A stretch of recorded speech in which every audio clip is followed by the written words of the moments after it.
exciting. 1983 most certainly was the year of the new excitement for the state of Michigan. Of the 12 United States Football League teams, the Panthers flew highest of all. And for Panther fans everywhere, the excitement is back again. Well, welcome to the Michigan Panther Cast portion of this Olympics podcast. I am Ryan. I'm Ryan, a lifelong Michigan Panthers fan since 1983 as a 10-year-old, watching them win the inaugural USFL championship.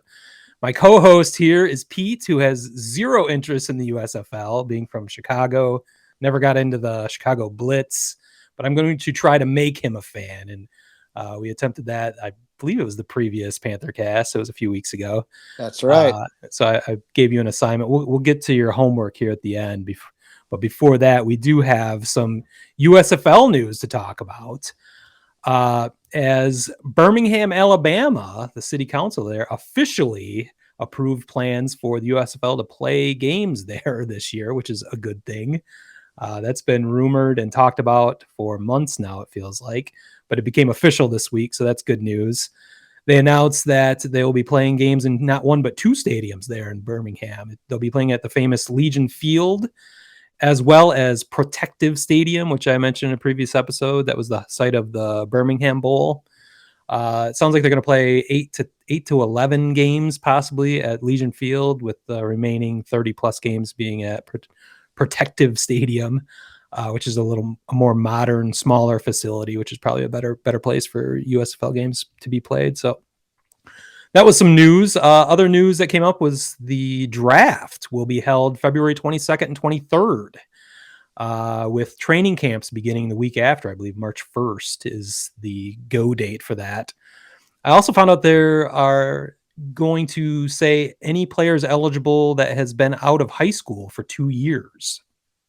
To coincide with that, they also announced what essentially is a sponsorship deal with, I forget the name of this online university, but they are giving free tuition and college educations to all USFL staff and players through this online university, which credentials I know nothing of. I'm a little suspect of online universities in general, so I'm not sure what those educations are necessarily worth, but they are free, at least, to all USFL players and staff, which I think is pretty cool. But I think more than anything, that's a way to get at this online university's foot in the door in a marketing capacity.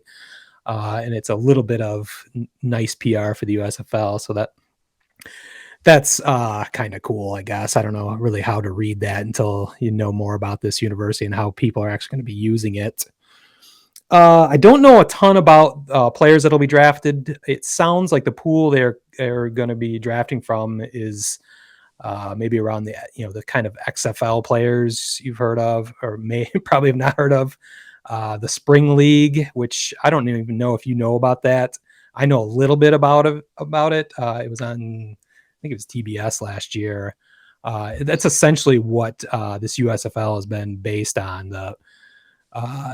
The leadership of that kind of bought the USFL trademark and then put that over the top of this league they had before. So there's a lot of commonalities between what we're going to see going forward in the USFL and the previous what we've seen with this Spring League.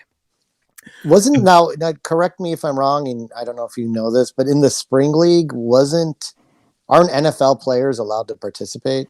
I don't think there's any stopping them, but I don't know that there's an incentive. And I don't think there's going to be any kind of crossover in these early years, as you haven't seen it with the XFL or any, the AAF or any of those other. You never heard about NFL players joining that. And I don't think there's a reason why they would at this point, because the money is not necessarily there at this point for the way it was in the first USFL back in the 80s.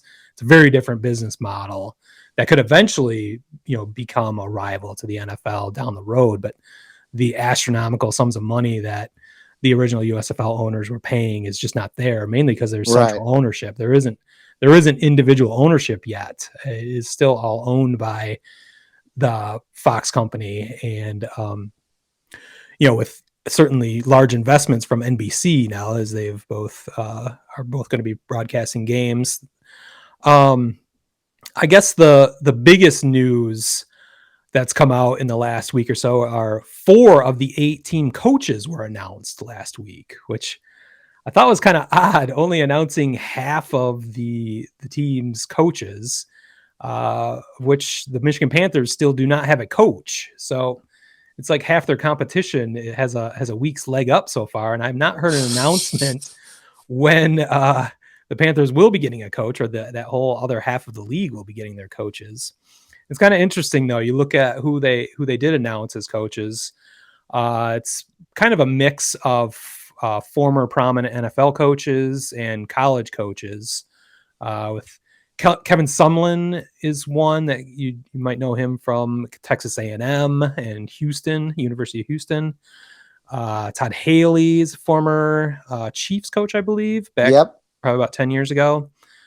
Todd Riley, I think is his name. No, Mike Riley's. Mike Riley, that's what I'm thinking of. Mike Riley was with the Chargers about 20 years ago, probably. So there's some names you at least recognize. The fourth coach I'd never heard of because he was a former CFL coach. So I'm not really sure what kind of message that brings. I guess it sort of shows the caliber of coaches they'll be going for. People you've kind of heard of, haven't been in the spotlight in a while, which makes sense. So I want to speculate about what the Panthers might end up, who might end up being the Panthers coach. And there's just wild speculation everywhere. Because Wayne Fonz. Yeah, I knew that would be your choice. That's my choice. If he wasn't in his early 80s, I think he would be. It's fine. Would be look at the White Sox. Yeah. Well, I don't think that's a possibility, but an interesting. I think they will try to tie it in locally. I think it's as much a marketing idea as anything, because they can pair these coaches with any of their remaining franchises across the country. So I think it makes sense to bring somebody in with some connection, at least, to Michigan somehow. And that's where the speculation comes from that I've seen. The most, I guess I'll start with the most ridiculous one would be Tony Dungy, who would be incredible. I mean, that would be the biggest home run of home runs, as he's originally from Jackson, Michigan. I mean, come on, folks. He is a lifelong Lions fan, so he has serious ties to the state of Michigan. But why on earth would Tony Dungy come out of retirement? That's great. I love it. Yeah, I mean, stranger things have happened. Maybe he's got the coaching bug again, wants to start something brand new. I somehow doubt it. He's got a pretty good gig there at NBC Sports. I was going to say, if we wanted to start something new, there's like 4 vacancies, I believe, in the NFL right now. Yeah, which exactly. I'm sure he could easily fill. So well, this is low profile. Maybe he's in his retirement years. He doesn't feel like having the pressure. I love the speculation on that one. Only working between April, or basically from February through the end of June is all. I mean, I guess he gets to gig. He can keep his TV gig too with the NFL then. Yeah. I think he could. So that might be where that ridiculous speculation come from. So I guess there's a slim possibility there, which would be incredible. I think there'd be a lot of people taking note of the Michigan Panthers at that point if Tony Dungy came aboard, but somehow I don't think that's going to happen. A little more realistic, but I'm not sure is going to happen, would be former Detroit Lions coach, recent former coach, Jim Caldwell. Which, he has a Super Bowl on his resume. He has not. I don't believe he has been coaching recently. He's looking for something. That's a possibility. I think that's a reach. I'm not sure for the same reasons he would be interested in that. I think he's got probably a better shot at, an NFL coaching, either head coach or coordinator position than most. So I think he'd probably be holding out for that. The one that probably makes more sense and has no local ties that I know of, but it seems a little more plausible, at least, would be Marvin Lewis, former Cincinnati Bengals coach. I feel like it was just always 500 in his I think 10 years in Cincinnati. He had a couple playoff years, so he's a little bit above 500 a few seasons, but I feel like that would be fine. I think that'd be fine for the Panthers to start out somebody that you've heard of that has some pedigree.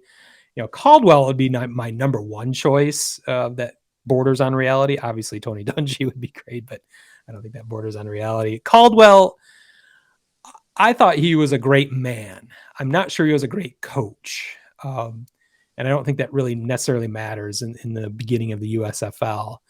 He was a tremendous person, tremendous coach 6 days of the week.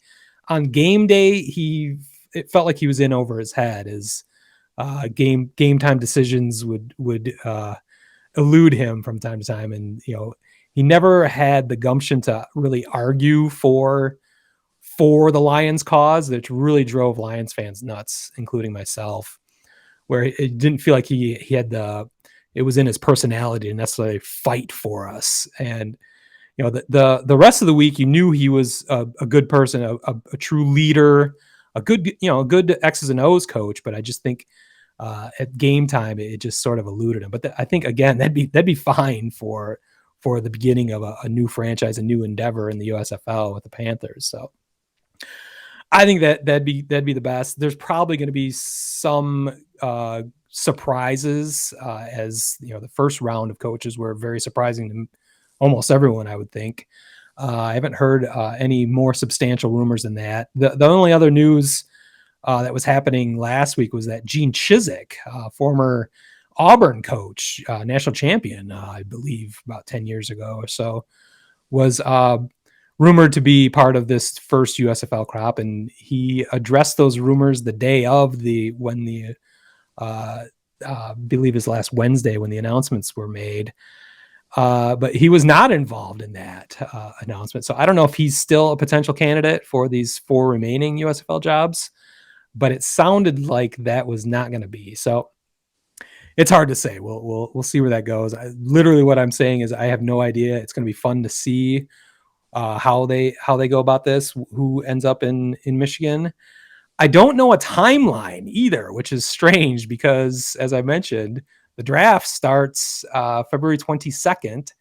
The coaches in this first season will also be acting general managers. They are essentially coach and general manager. So they will be coaching and making these initial draft picks. So it is a massive undertaking. The sooner the Panthers can get somebody in there, the better, to start going over their options and putting together a strategy is going to be paramount. So I would really like to hear an announcement sooner than later. What's going on? What the fuck, USFL? Let's get this rolling. Another thing I'm very curious about is something I mentioned a little bit earlier, as I gave you, Pete, over there, a homework assignment, as I'm going to drag you into this USFL. This is kind of an experiment that we're running here. As I mentioned, I'm already in. I'm a USFL fan for 40 years. I was ecstatic when I heard they were going to revive the USFL. I'm a Panthers fan, hardcore. You, as I mentioned, do not have that same interest, but that is the battle that the USFL is going to be fighting. How to get fans interested in it. And I've got this podcast to drag you in at least, but I'm curious how you would decide what kind of team you would root for if you wanted to get into this league. I think there's an advantage, that there's a USFL that at least you've heard of this before. You've never heard of the AAF, and I doubt you have much interest in the XFL. Maybe you do, but so I'm curious what team you would pick to root for if you were going to root for a USFL team this year. Well, I'm going to break it down on teams I didn't pick first and explain shortly why. I said logo would be have a lot to do with my choice in this, much like a child. So I think that's valid. I think that's how a lot of people at least first get into teams, and then there's a reason teams have logos. It's marketing, and that's what gets people interested. So I don't think that's an invalid way to go about it. So I'll say a lot of these logos are questionable. One, the Michigan Panthers logo is a tight logo, but unfortunately, you're a Michigan Panthers fan, and I really have no desire to support any team in Michigan. So that was easy to take. We will never be fans of the same team. You and I have been friends for 25 years now, I think, and that's kind of the basis of our friendship, is how we've always hated each other's teams. So I'm not surprised by you not going with the Michigan Panthers. I'm not going with the Birmingham Stallions either. That logo sucks, and wow. It sounds like they're just it sounds like there's very little. I know a stallion is a stud of a horse and rides like the wind, but sounds terrible to me. They're the home team. That is one thing that's kind of strange. They're the one home team in this whole endeavor. They're the home team every week. Every week. So I think they might have an inherent advantage somehow. They might have the crowd supporting them, so they might be the best team. Who knows? There was speculation on this podcast last week that Houston Gamblers might be the route I go. I like to place bets. I like to gamble occasionally. You're a Dallas Cowboys fan, so I'm a Dallas Cowboys Texas fan, equivalent. But the logo blows, and that's enough. The logo blows. And I love the logo. I think it's great. I hate that logo. Wow. So then there's the New Jersey Generals, but we kind of dismissed that last week just because of the ties back to original ownership and which do not exist anymore. But yes, I know, but yes, there's a stigma there. There's a connotation. There's a leftover stank. Okay. Philadelphia Stars kind of look a lot like the Minnesota Stars, or Dallas Stars, yes, and. But there's a Liberty Bell in the shadow there in the logo, but I can't support anything that has to do with supporting Philly fans either because they are the biggest scumbags on the planet. Tampa Bay Bandits, I thought about for a minute, but I don't know, I couldn't get away like the Bandits just like dropping turds in a toilet. So Tampa dropping bandits off. I've not heard that one. Yeah, dropping some bandits off. See, I thought you'd be Smokey and the Bandit fan. I thought you'd be a Burt Reynolds fan. Well, true. A minority owner of the team back in the day. That's where they got their name from. I know. It looks like there's like a flame or something shooting out of the horse's ass too. It's weird. Now the worst logo though of everyone I'm going to talk about is going to go to the New Orleans Breakers. Yeah, that's an odd one. It looks like pretty much the cover of like Massengill Douche. It's like the equivalent of their logo. So that's a fantastic point. Yeah, for those heavy days, the New Orleans Breakers. The New Orleans Breakers. So that leaves. I can't believe I had said last week I didn't think this team would even be possible, but when it's all said and done, I'm going with the Pittsburgh Maulers. Wow! And here is why. Oh, what is a mauler? Well, mauler has a couple different. Well, in acting as a verb, it is an injure by a rough beating. That's a good name for a football team. The other idea behind it, which is where they really get their name from, and you see it in the logo, it's a heavy hammer for driving stakes or wedges. Sure. The Maulers are going to hammer to death the competition. Wow. And that's why I am a Pittsburgh Maulers fan. And they are totally going to steal Mike Tomlin from the Pittsburgh Steelers and take their team to the first USFL championship. Well, this couldn't have worked out better. They do have a cool logo too, by the way. I think it's pretty solid. I'm not sure about their colors, but I like their logo. I like their logo too. But I'm going to end up not liking anything about that because I've already tried to start this rivalry, which you are fueling perfectly. As I'm trying to create rivalries immediately in this USFL. There is no immediate obvious rival for the Michigan Panthers, but the closest in geography would be the Pittsburgh Maulers. Can't work out any better for this podcast then. They are also the two leaders in social media followings, at least on Twitter that I've seen. So by a long shot, actually. So they're the two most popular teams right now. So I think that's perfect. If we're going to spark up a rivalry and if I'm going to drag you into this, you might as well get fired up about the team I hate and you can hate my team. And this is the perfect way to get things started. So let me give you one of the usage of mauling from the dictionary. To be in past tense, to be mauled by an angry crowd. That's exactly what's happening every week. Wow. You might be a little too into this. Maybe I've created a monster. You've created a monster here. So at least someone that will reference a dictionary for research for a podcast. I'm not sure what that says, but well, thank you for indulging me. Thank you for taking this seriously. Hopefully we could fuel this rivalry going forward as we could talk about Pittsburgh Maulers in addition to the Panthers, but this will still be a devoted Michigan Panthers cast as I will clearly take this more seriously than you do down the stretch, but who knows? Maybe we'll need to start our own Mauler cast or something. Whoa, down the road. Let's not get too far ahead. Mall rats. Maybe we can work with that. Play on words. We'll see. I mean, I did say last week if it was about being a mall rat, I was definitely going to support them. But then it turns out I'm supporting them anyway because it's about maiming people pretty much. So such violence, Jesus. Word Hole Media.